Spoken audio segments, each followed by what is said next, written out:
Bueno, vamos para la segunda parte. Estamos en INIT Perú, en el postdoctorado en investigación cualitativa, en los fundamentos epistemológicos.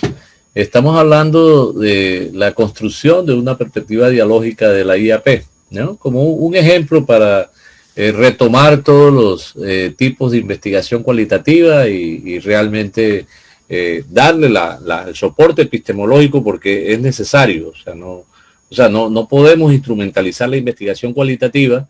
Ya algunos autores dicen que se hace, ¿verdad? Que así como hacemos con el método científico y con las técnicas de investigación, donde determina el método y las técnicas realmente supliendo el contexto, la teoría, el objeto, el sujeto. Por eso es necesario tener una visión, ¿verdad? De la manera como nos representamos la ciencia, incluso. Y en este caso, la perspectiva dialógica, ¿no? De la ciencia. Bueno, vamos a hablar de las 8 dimensiones que se tocaron en la sesión anterior, ¿verdad? Me refiero a la dimensión conceptual, lógica, metodológica, nociológica, ontológica, evaluativa, práctica, trascendente, ¿verdad? Y con todos los referentes que planteamos de la IAP y ponerlo como en orden, ¿no? Entonces vamos a comenzar con la racionalidad conceptual. ¿A qué se refiere la racionalidad conceptual? Corresponde, digamos, a la lógica de la exposición, a la forma del lenguaje, al código del discurso. Y también, obviamente, a la validez, que es la comprensión del código o lenguaje utilizado. En el paradigma dialógico se permite, digamos, la articulación entre los discursos científicos y cotidianos, entre los códigos elaborados y restringidos, entre el lenguaje teórico y el empírico. Por eso es que esto, entre comillas, facilita darle fundamento epistemológico a la investigación cualitativa. Una característica de la investigación cualitativa desde la perspectiva de la racionalidad conceptual es la intersubjetividad, ¿no? Fíjate, no el sujeto, ya que se representa solitariamente un método, no, es la relación, ¿verdad? Es la relación. No podemos hablar de investigación participativa sin la relación, que quiere decir que se integran códigos, ya, científicos y cotidianos. La IAP requiere el estudio de la cultura, ¿no? En la cual se inserta el objeto de investigación, ¿ya? Muchas veces ese objeto, ahí viene el problema de que ese objeto no es una cosa, ese objeto muchas veces, refiriéndonos al objeto de investigación, es sujeto, ¿no?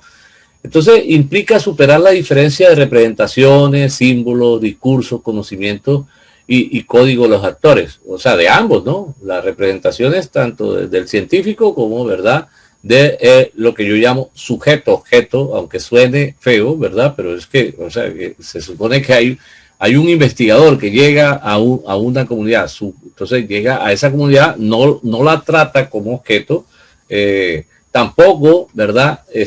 Considero yo que es sujeto, el otro es sujeto. O sea, y no porque no se le quiera dar la dignidad de sujeto, ¿ya? Sino que para que tuviera la dignidad de sujeto tendría que estar en las mismas condiciones nuestras y por más que queramos, no lo hacemos. O sea, por más que queramos, vamos a plantear eso, por más que queramos nosotros ser campesinos, y si no lo somos, no lo somos, sencillamente, ¿verdad? O sea, tú no puedes despojarte de lo que eres, ni hay nada malo en que tú no lo seas, ¿verdad?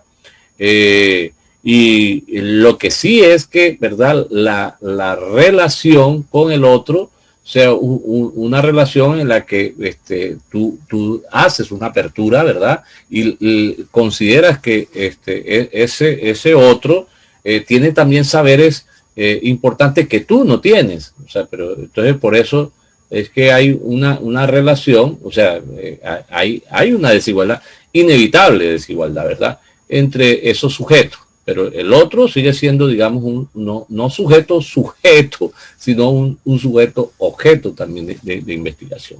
Bueno, esa es la perspectiva, digamos, como yo lo veo. Sería utópico si dijéramos sujeto, o sea, quiere decir que entonces están en las mismas condiciones y realmente no lo están.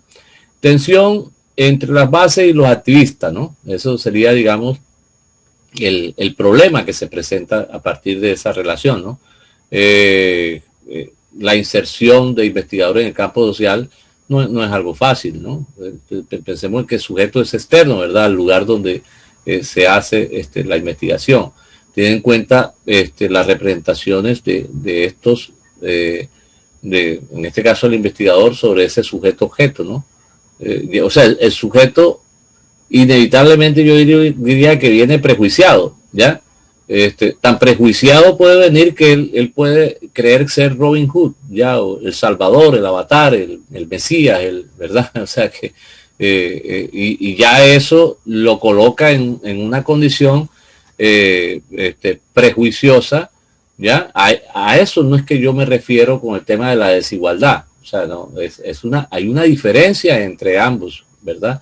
Y que realmente el sujeto, por más que quiera relativizar o poner entre paréntesis su condición de investigador, él se acerca a hacer una investigación, ¿verdad? Entonces, bueno, hay que considerar esa relación. Se exponen los motivos, ya, en esa primera fase, para la aplicación de la IAP, o sea, él llega. Yo pienso que la mejor forma de hacer IAP es llegar, digamos, a la comunidad diciendo, como llegaría un médico diciendo, aquí estoy yo no vine específicamente a hacer esto y esto y otro, sino yo pues vine a ayudar aquí, así que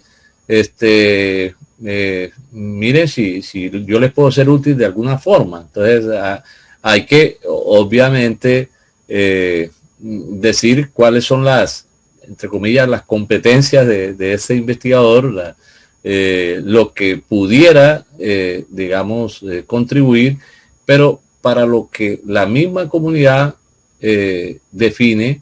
Y yo cuando estoy hablando aquí de comunidad no estoy diciendo, ¿verdad?, que sea un territorio, ¿verdad?, una comunidad. Pudiera ser una institución educativa, pudiera ser una, ¿verdad?, una empresa, pudiera ser una clínica, pudiera ser cualquier organización social, ¿verdad? Digamos, es campo para la investigación, investigación acción participativa. Entonces se inicia la diferenciación de racionalidades, ¿no? Y las dificultades de su integración. O sea, uno de los primeros problemas y desafíos son los lenguajes, ¿no? De ambos, ¿verdad? Que es necesario comenzar un mutuo aprendizaje, ¿verdad?, de los lenguajes. Bien, otro elemento, la racionalidad lógica. Se refiere, digamos, a la lógica del pensamiento, ¿ya? A eso se refiere, ¿no? Al tipo de inferencia utilizada. O sea, pensemos en términos de método de pensamiento, inductivo, deductivo, clasificatorio, dialéctico, el que tú quieras, ¿verdad? La coherencia, ¿verdad?, de esa racionalidad, entender la estructura o las relaciones entre las partes, digamos, de un objeto de estudio es fundamental. Entonces, en esta racionalidad lógica, el paradigma dialógico propone una integración entre, llamémoslo así, entre el método deductivo y el inductivo, ¿ya? No solamente entre eso, diversidad de métodos, pero es para plantearlo en términos o entre la lógica formal y la dialéctica. Por ejemplo, el pensamiento deductivo de quien llega, ¿no?, del investigador, frente al pensamiento predominantemente inductivo ¿verdad?, de la comunidad. Entonces, hay, digamos, métodos de pensamientos que se encuentran, ¿verdad?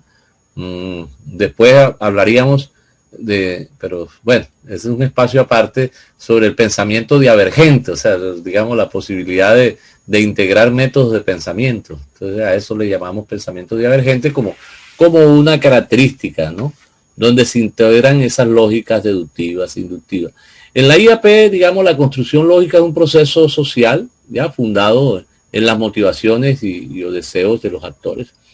Cada actor le da un orden distinto a la realidad social, de tal manera que el conocimiento no depende solo de procesos cognitivos, sino de las características, fíjense, sentipensantes y de las experiencias de sus actores. O sea, en otras palabras, todo proceso, ¿verdad?, de conocimiento es una organización, ¿verdad?, una organización de la representación sobre la realidad. Que no se confunda esto con, ¿verdad?, con desconocer la realidad. La realidad está allí. La manera de representarnos la realidad es diferente, ¿no? Quizás para cada uno, o en este caso, el investigador externo frente, ¿verdad?, a la comunidad. Entonces hay un tema allí que también es de lógica, ¿no?, de las maneras como nos representamos las cosas. El desafío en la IAP es romper la relación, digamos, de sumisión, a eso se le ha llamado así, o sea, romper con ese desequilibrio que hace que de alguna manera el científico llegue a alterar, digamos, la realidad en términos de imponer una manera de ver esa realidad. Entonces, allí debe haber mucho cuidado, porque lo que más bien debe hacer es identificar los conflictos, se identifican esos conflictos sociales, básicamente como forma de representarse el objeto de investigación y los problemas desde la diversidad de actores, ¿no?, teniendo en cuenta la diversidad también de lógicas de estos actores. Se avanza en la construcción de confianza, esa es una cosa fundamental, ya, porque obviamente llega un investigador que es externo y bueno, y este señor, ¿a qué vino? ¿Qué viene a hacer? ¿Con qué viene, no? Entonces es necesario, digamos, una construcción de un grupo de base o un colectivo de investigación, por llamarlo así, generando, bueno, a partir de los liderazgos de la misma comunidad en torno a la identificación de los problemas también de investigación y de transformación que surjan. Él o los investigadores se constituyen, digamos, en el sujeto de investigación. Ya el grupo,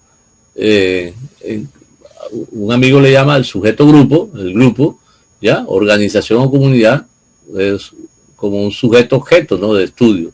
Se propone que al final del proceso de la IAP la relación sea sujeto-sujeto. O sea, lo ideal es lograr esa condición de sujeto-sujeto. Perdonen, pero yo no lo he visto en ningún lugar. O sea, no, por más que uno tenga la intencionalidad de realmente de lograr ese gran equilibrio entre uno y otro. A ver, yo pudiera hacer todo el esfuerzo por ser campesino, para ponerlo en la perspectiva inversa, ya que eso no me hace un campesino. O yo pudiera vivir 5 años haciendo lo que hace un campesino, pero yo me voy a ir, o sea, yo no pertenezco ahí, yo no soy el campesino, ¿verdad? O sea, que por más, de pronto, eso ha tenido que ver con ciertos abordajes antropológicos, ¿cierto? Y direccionados políticamente. Y lo inverso es también notorio, o sea, yo he conocido muchos campesinos con una formación tremenda, o sea, en términos, ¿verdad?, conceptuales, pero pensar de que esa formación lo hace científico es tan, entre comillas, tan distante como pensar de que yo, por convivir con ellos un tiempo, me vuelva uno también como ellos. Bueno, esas son cosas que pasan, ¿verdad?, en la práctica del IAP. Cuando no sean necesarios, ¿verdad?, la idea es que el investigador, hay algo que se le llama redundancia, digamos, del investigador, que es que ese investigador, porque cuando no es redundante quiere decir que se volvió entonces indispensable entre proceso, que quiere decir que asumió un rol distinto, o sea, se convirtió en un líder, ¿verdad?, social. El investigador debe renunciar a la idea de que, ¿verdad?, cooptar procesos, ¿verdad?, de liderazgo comunitario. O sea, él llega con una finalidad de hacer un aporte, ¿verdad?, en cuanto a los conocimientos, y las personas deben meterse, digamos, en el proceso también de recuperar, por ejemplo, la historia, que es fundamental en cualquier tipo de proyecto de IAP, pero es la misma comunidad la que tiene que definir el liderazgo, no el investigador. En cuanto a la racionalidad metodológica, que se refiere, digamos, a la lógica en uso, ¿no? A lo que se aplica, los pasos para llegar al conocimiento, los argumentos para corroborar o demostrar. En términos de validez, mostrar el diseño, los ejemplos, los procesos seguidos en la construcción conceptual, ¿no? O científica. En cuanto a la racionalidad metodológica, el paradigma dialógico concibe la actividad científica como producto de una concepción total del objeto de estudio. ¿Ya? Estamos hablando de relación entre lo cuantitativo y lo cualitativo, a través de procesos de triangulación que pueden ser de factores, o sea, de variables, o también de sujetos, ¿no? De actores, ¿no? Del conocimiento. Características en ese sentido de la racionalidad metodológica en la IAP son los métodos de trabajo, los planes, los tipos de investigación o programas para alcanzar los fines y metas. Después, en otro momento, les hablaré, por ejemplo, del ejercicio del proyecto Umoya o Unidos, ¿no? Como programa de intervención social. Es una metodología, ¿no? de proceso de transformación. La IAP reivindica el sentido común como racionalidad científica, pues los actores, digamos, tratan de ver el otro lado de las cosas, para el cual es necesario transformarla, ¿no? Lo que implica que el conocimiento tiene una dimensión también económica, en la cual la demostración no es un ejercicio lógico de contemplación de las cosas, sino el ajuste de las cosas a las representaciones de las personas. Digamos que el sentido común, ¿verdad? El pensamiento cotidiano es el elemento y la herramienta que está del lado, digamos, de las comunidades para afrontar los desafíos, ¿no? De su supervivencia. A ver, quiero ilustrarlo un poquito con un ejemplo. O sea, uno pudiera decir, bueno, pero ¿por qué no utilizan un tractor, verdad? ¿Por qué siguen utilizando una pala, un palo cavador, una forma extensiva, ¿verdad?, de cultivo? Pero, a ver, ¿cuál sería el impacto social de eso? ¿Ya? O sea, si no lo vemos desde la perspectiva, digamos, del sentido común, ya, pues, que uno ve, y bastante tiene que ver esto con el trabajo de Orlando Falborda sobre el carácter dejado. El dejado es una forma de adaptarse al medio ambiente, ¿ya? O sea, el dejado no es pereza, o sea, no es falta de iniciativa, digamos, empresarial, es una forma adaptativa de vida, ¿ya? Y que debemos ser conscientes de eso, y que esa forma adaptativa de vida no tiene por qué ser el pretexto para vidas, o para condiciones de vida de miseria, ya es otra cosa. Pero hay una racionalidad, y es lo que me quiero dar a entender con este tema, sobre el sentido común. Y cuanto a los elementos metodológicos para propiciar la IAP, la aplicación de la IAP, está, digamos, persistir, ¿no? Con una articulación sin unos plazos determinados. En la investigación tradicional, uno planifica, ¿no? Uno dice, bueno, este es el tiempo, este es el cronograma. En la investigación acción participativa, yo no creo que se pueda hacer eso, o no se debe hacer, porque estaría uno realmente imponiendo, ¿no? Una dinámica. No sería la sociedad o la comunidad la que verdad tiene control de sus procesos, sino el investigador. Sí se construyen lineamientos, ¿no? Estrategias o plan para resolver los problemas. Se inician actividades de solución, se insiste en la necesidad de empoderar la comunidad para que no dependan de los actores externos como dinamizadores, digamos, de los cambios. Se fijan algunos plazos para el desarrollo de proyectos dentro de un programa o plan general. Se busca mantener el interés y ritmo de todos en el proceso. Yeah. Bien, en cuanto a la racionalidad nociológica, hace referencia, digamos, a la lógica del descubrimiento, al manejo de las evidencias empíricas a favor del discurso, en términos de la validez de la corroboración, puesta a prueba, replicar los procedimientos de dar a conocer, digamos, las evidencias. La característica en la IAP, en este sentido nociológico, es la comprensión participativa como una categoría central para mí dentro del proceso, ¿no? Que consiste en integración de niveles de conocimiento, por ejemplo, el nivel descriptivo, el explicativo, el interpretativo, el comprensivo, o sea, poder integrar eso.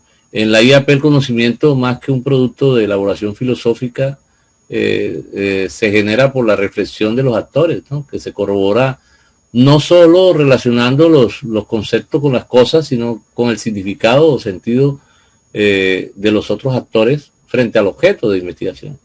Esta integración de niveles de conocimiento se le da el nombre, digamos, de comprensión participativa. En cuanto ya a los pasos en sí, en la investigación, acción participativa, la investigación, vamos a hablar de, digamos, de investigación colectiva, ¿no? Y ahí surgen unos imaginarios.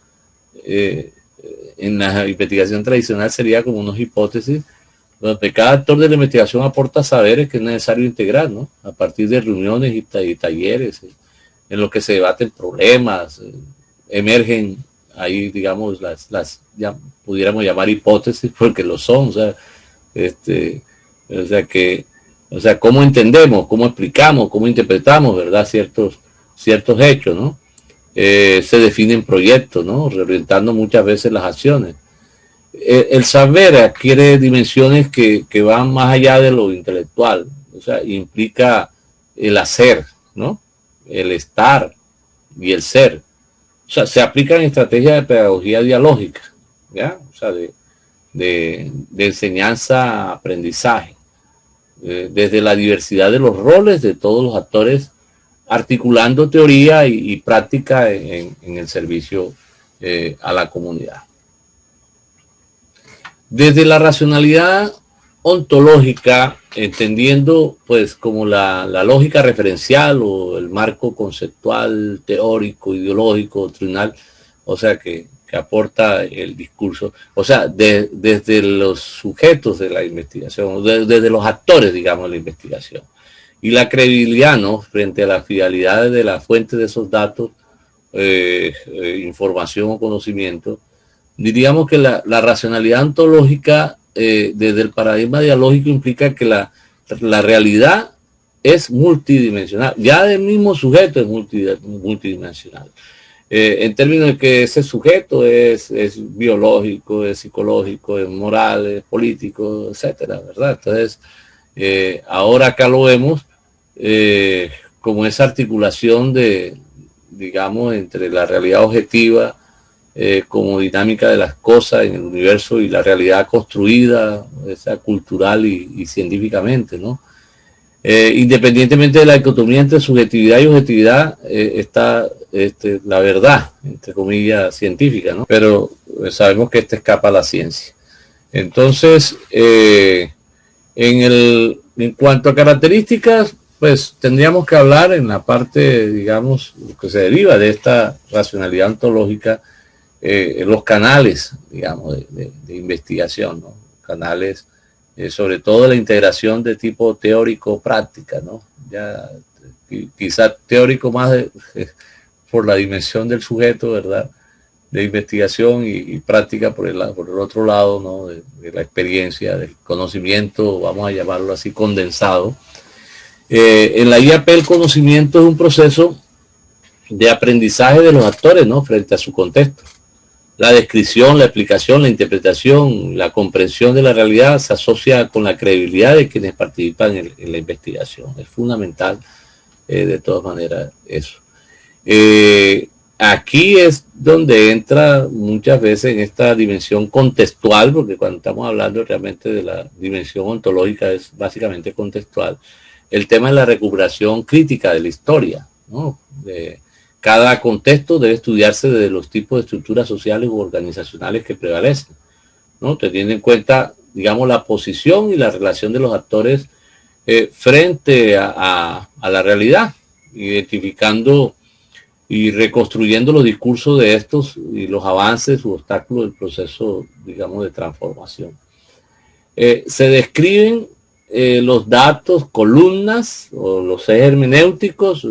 Falborda, recuerdo, nos hablaba mucho de los datos columna, ese que es el equivalente, digamos, a un eje hermenéutico de la identidad e historia del contexto y sus actores asociados, digamos, al problema objeto de estudio. O sea, se trata de, en medio de toda la cantidad de datos e información, ¿verdad?, de ver si hay algo que nos permita, como un hilo, ¿no? Un hilo semántico, por decirlo así, que nos permita entender la historia de la comunidad. Desde la perspectiva evaluativa o racionalidad evaluativa, digamos, es de acuerdo a los propósitos y a las metas, ¿no?, de la investigación. Y en ese sentido tendríamos que hablar de la confiabilidad, en términos de acá, ¿no?, de la confianza en el proceso, en los resultados y en los actores del conocimiento, sobre todo para utilizarlo nuevamente, ¿no?, el aprendizaje, digamos, entre comillas, de un método también, o de un programa. Desde una dimensión evaluativa, el paradigma dialógico, digamos, concibe los objetos de estudio de su dimensión material e inmaterial, por cuanto toda realidad es también representación mental. En lo social, lo humano, las necesidades no solo son carencias materiales, ¿no?, sino que también son deseos. Por ejemplo, la calidad es índice y atributo al mismo tiempo, ¿no? Y ambos aspectos se complementan. Entonces, hay que evaluar desde lo tangible y de lo intangible, ¿no? Y en ese sentido la IAP tiene una característica que es la consistencia, ¿no?, como integración de la validez científica externa, que ya dijimos que muy difícilmente puede pensarse, porque es más de una validez naturalística, y la social, que es la naturalística. Entonces es como ese punto medio entre lo que, por ejemplo, en el caso del sociólogo trae su teoría que piensa que se puede aplicar a todos los casos, y está la situación concreta que es el caso, ¿no? El caso que se estudia. Por eso realmente la IAP no supera mucho la historia de casos, ¿no? Así ese caso sea un territorio amplio. La validez adquiere un carácter intersubjetivo y moral, por plantearlo así, pues implica que cada actor presenta un testimonio y confía en la forma como los otros también perciben el objeto, ¿no? La validez externa se logra por procedimientos investigativos, pero lo social se relaciona con la comprobación desde los resultados e impacto de las acciones, los proyectos o el plan emprendido. O sea que, de alguna manera, en la IAP, lo que se valida, por plantearlo así, no son los resultados como pasa con la investigación tradicional positivista, sino, digamos, que se valida el proceso en términos de, bueno, de cuál fue el resultado, ¿no? ¿Ya? ¿Cuál fue el resultado de realizar la investigación? ¿Ya? Entonces, esa es, digamos, la consistencia. Decir que una investigación, un proyecto de investigación en acción participativa fue exitoso, es decir, que sirvió para algo en ese sentido, ¿ya? En cuanto a que el conocimiento, ¿verdad?, pudo dinamizar procesos de cambio social, básicamente. La producción y difusión del nuevo conocimiento, ¿verdad?, es el elemento aquí relevante en esta parte. Las evidencias de procesos de cambio o de transformación como productos de la IAP, básicamente. Las evidencias pueden presentarse de diversas formas, ¿no? Puede ser a través de obras teatrales, ¿no? De dibujo. Bueno, hay muchas cosas conforme a los ámbitos de la realidad que han sido afectados por el proceso de investigación, transformación, avanzando hacia la sistematización de esto y su divulgación con fines de retroalimentar el proceso. superando el divorcio entre los códigos académicos y lo del contexto social del estudio. Regularmente, o sea, así como en la investigación científica tradicional se publica, ya, y son son la comunidad científica, o sea, pero no la comunidad de base, las que validan un proceso.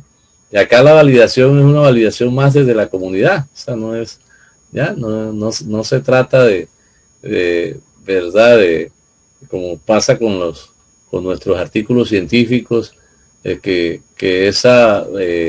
ese resultado sea citado o sea incorporado en otros estudios. Acá lo importante es, digamos, el proceso de transformación, ¿no? Que se avance en esos procesos, que esos procesos de transformación obviamente requieren un proceso de retroalimentación, o sea, que el resultado de la investigación sea puesto al servicio de la comunidad para que la comunidad se apropie y se sirva del conocimiento para lo que le es útil, ¿no?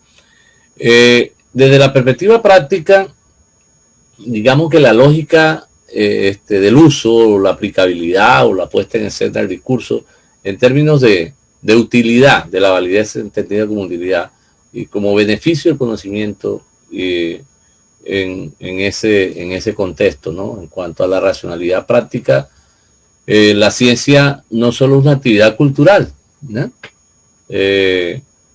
Sino también política, económica, por lo que es necesario dejar claro estas dimensiones en todo el proceso de investigación científica. Hay que hacer claridad, sin embargo, entre ciencia e ideología o política, como lo dijimos en la primera parte, digamos, de esta presentación, ¿ya?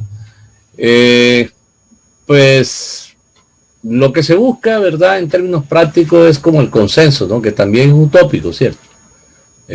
Como integración de intereses intrateórico y extrateórico, entendido lo intrateórico aquí como lo que tiene que ver con el proceso de investigación, o sea, con el método, con la metodología, con las técnicas, y lo extrateórico entendido aquí como los intereses de conocimiento, la verdad, la utilidad del conocimiento.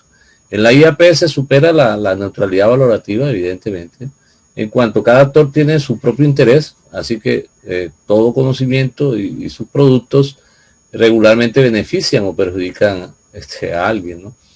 En la IAP se entiende la percepción del objeto de investigación desde la ubicación de los actores frente a este, ¿ya? Así que se trata de un asunto político, ¿no? Es de perspectiva, cuya validez se centra en la utilidad del objeto, o sea, para cada investigador.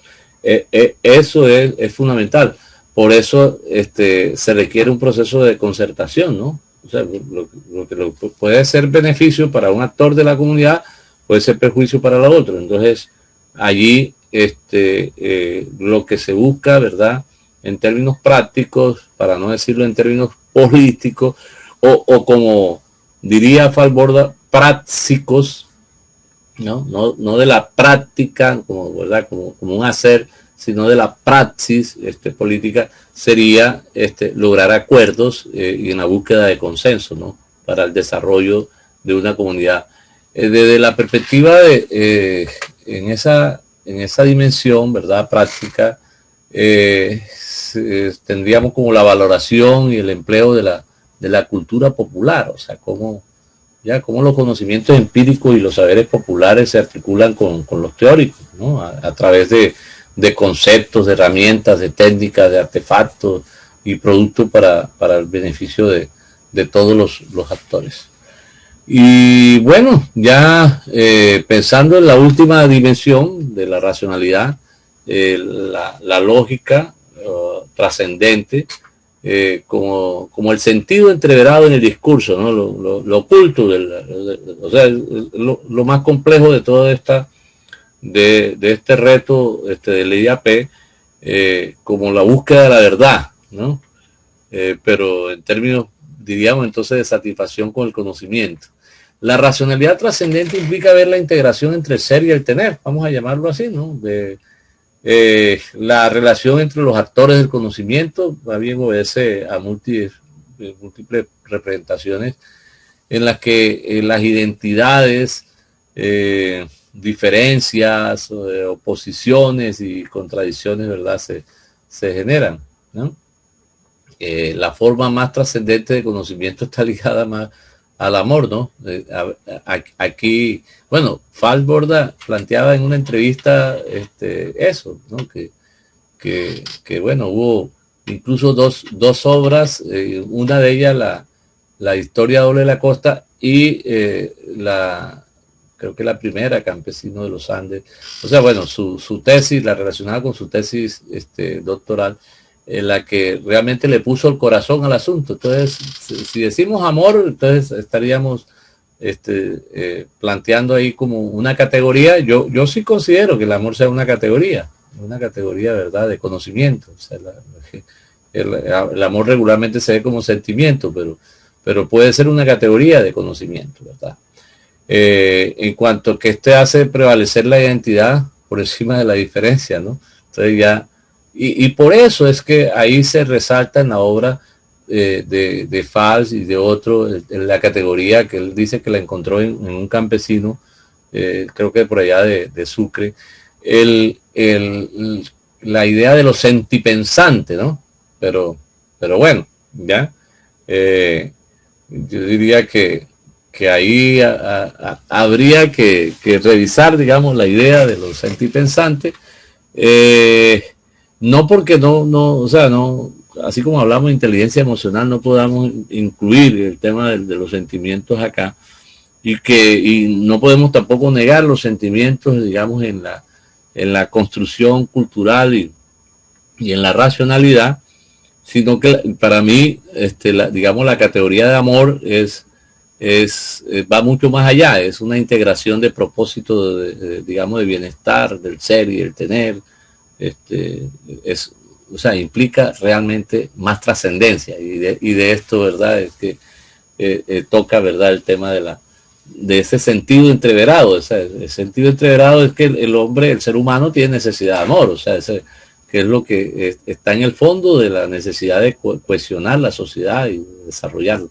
En la IAP, desde un enfoque dialógico, el mayor reto no es de carácter, es más bien de carácter espiritual, ¿verdad? No es material como en la IAP tradicional, ¿no? Transformar en términos de las relaciones de producción, bueno, todo eso aparece incluso en el discurso, por ejemplo, de Fall en cuanto a la historia doble de la costa. Acá sería algo mucho más allá.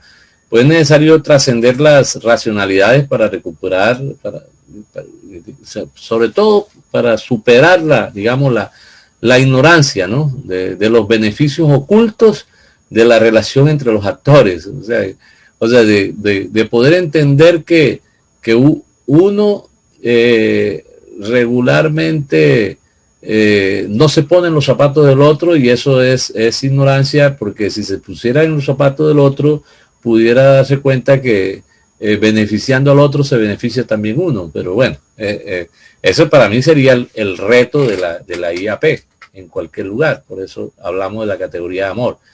Estos beneficios se encuentran en la identidad de los actores, que es necesario develar en medio de las diferencias de racionalidades entre estos. O sea, lo que regularmente nosotros vemos son intereses mezquinos, políticos, económicos, culturales, pero no vemos cómo nos podemos complementar, o sea, cómo podemos servirnos, ¿ya? Y ahí aparece una categoría, ¿verdad?, que es la base que está sustentada en el amor, y es el servicio. Entonces, digamos, el servicio como una categoría central del desarrollo. La búsqueda de sentido se encuentra entonces en la necesidad de amor que subyace en todos los actores. Esto nos lleva por último al tema del poder popular y la IAP, ¿ya? Nos lleva al tema de la democracia participativa, nos lleva a muchos temas, ¿no? Avance de proceso de participación y gestión de desarrollo social y humano, especialmente expresado en la construcción de identidad del grupo y de la autonomía comunitaria, la cohesión social o el empoderamiento, en la que también se incluye el de los investigadores en una expresión de la relación sujeto-sujeto. Se articula el poder y el conocimiento como medio de transformación social. O O sea, aquí está, digamos, en la última dimensión, lo que pudiéramos considerar como la dimensión utópica de la IAP, ¿no? El compromiso con los grupos vulnerables, los problemas ambientales y el bienestar social, que son factores motivacionales que se integran en la construcción de, digamos, de conocimiento. Entonces, bueno, esta es una perspectiva, o sea, no está distanciada mucho, aparentemente, de lo que ha venido haciendo con IAP, pero si ustedes lo ven, hay una teoría muy diferente, ¿no? O sea, una teoría muy diferente a la teoría de conflicto, porque precisamente la IAP, en las formas como la hemos visto en América Latina, incluso en el Caribe, lo que ha hecho, como, o sea, yo diría, para utilizar un concepto un poco, o sea, inadecuado en términos de categoría sociológica, como una disfunción de la IAP, que tratando de generar procesos emancipatorios, también genere, digamos, procesos que no permiten visionar una sociedad que no sea la lucha entre sistema capitalista y socialista. O sea, yo creo que podemos superar eso, pero desafortunadamente la IAP se mueve en ese marco de la conflictividad. Sí, hay un compromiso con las comunidades y me parece que es noble ese compromiso, pero realmente la IAP requiere también una base sociológica dialógica, o sea, una sociología dialógica para entender que podemos superar sistemas económicos que son fallidos. El capitalismo es fallido igual que el socialismo. Entonces, ahí es esta racionalidad, la última racionalidad, la racionalidad trascendente, nos da base para una sociedad también diferente. Fíjense, estamos hablando de amor, no de conflicto. O sea, ya con eso tenemos bastante como para repensar la IAP. Bueno, pues mi versión dialógica de la IAP.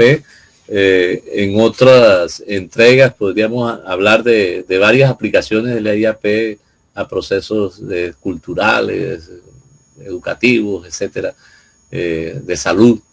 Y bueno, gracias a INIT Perú, espero que en este postdoctorado de investigación cualitativa pueda ser de utilidad esta entrega.